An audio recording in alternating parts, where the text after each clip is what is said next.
dengar sini semua.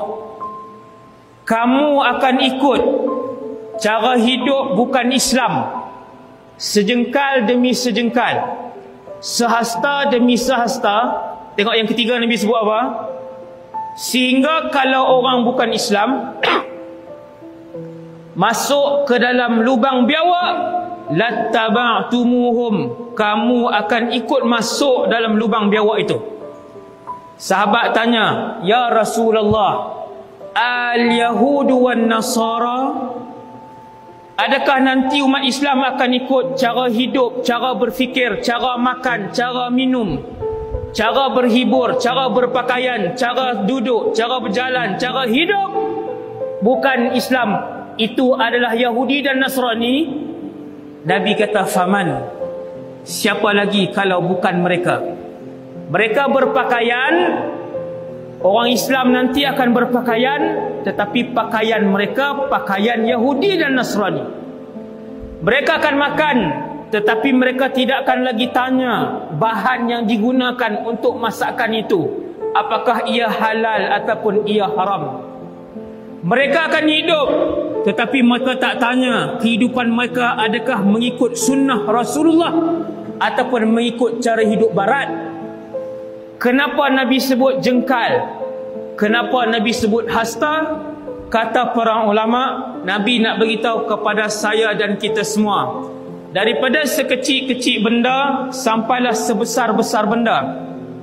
Daripada cara bercakap, daripada cara menyuapkan makanan, daripada cara tidur, sampailah kepada cara mentadbir negara, mereka akan meniru cara Yahudi dan Nasrani. Kecil sampai besar. Daripada cara untuk berpakaian, memakai pakaian, Nabi ajak macam mana? Pakaian sekian-sekian Nabi ajak. Masuk ke dalam tandas, Nabi ajak masuk dengan kaki kiri, kemudian kencing dalam keadaan duduk, bukan berdiri, kemudian basuh kesan daripada najis tersebut. Sebelum masuk, Nabi kata, Allahumma inni a'udzubika minal khubuthi wal khaba'ith. Kemudian duduk dalam bilik air, tidak bercakap dengan orang lain, tidak memandang ke arah kemaluan, tidak memandang ke arah langit. Bila keluar daripada tandas, alhamdulillah allazi azhaba annil adha wa afani. 10, 15 ciri yang Nabi ajar, satu pun dia tak ikut.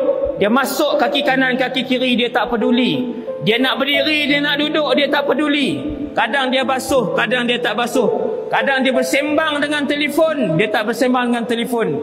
Dia keluar, dia tak peduli kaki kanan ataupun kaki kiri, dan dia tak pernah peduli untuk dia ucap alhamdulillah ataupun tidak selesai daripada dia membuang air besar ataupun air kecil. Ini Nabi sebut, shibran bi shibrin wa zira'an bi zira'in.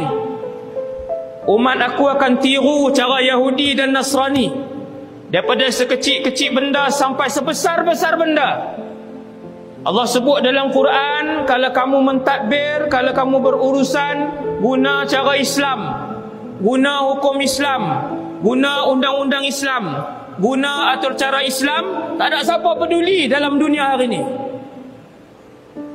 Tak ada siapa mentadbir dengan urusan Islam, dengan hukum Islam, kecuali sedikit. Dia ambil sikit, ambil 10% saja, lagi 90% ditinggalkan.